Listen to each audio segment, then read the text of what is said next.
The business owner is the person that starts a business, loves it, and stays with it. The entrepreneur is one that thinks about the exit.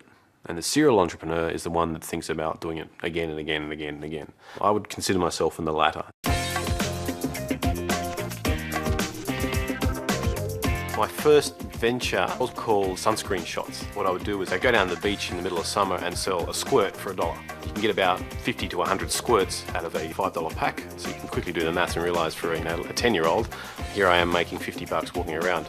So I joined the Navy about 11 years ago now. I've always been interested in engineering and the maths and pulling things apart. As you can imagine, the Navy and running businesses don't necessarily align themselves together. So I had to choose one or the other. I quit the Navy at the start of this year in January and launched myself full-time into running businesses and doing my own thing. I run a few businesses. Blue Chili is one of the major ones, and Blue Chili is trading as a few other startups.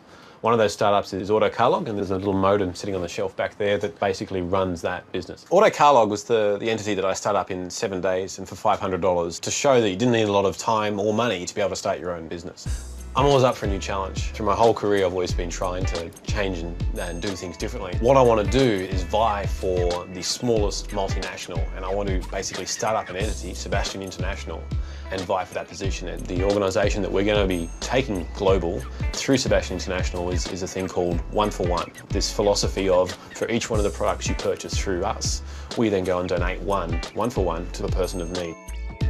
This morning I was in my office at home. Right now I've got an office at Chifley Tower in Sydney with a fantastic view, and in the next 2 weeks I'm basically going to be opening up these offices around the world and having a footprint or a presence in all these international cities, and which is really going to help that story and really going to help me become the smallest multinational in the world. I want to start an entity called 1 for 1. The objective of this phone call is to try and establish a meeting with the owners of Specsavers in Melbourne this Thursday. The idea is to establish a global presence in Paris, London, Tokyo, New York, San Francisco, and here in Sydney.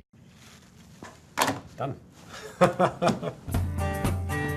Let's approach the Trumps of the world. Let's approach the Bransons of the world. Let's go to these big organisations that have huge CEOs and massive amounts of people and infrastructure and networks and money. Let's use that and let's just approach them and see what happens.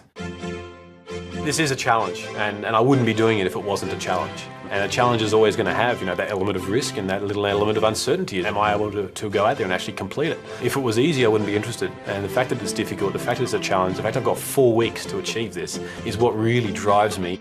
I'm going to throw everything I've got at this.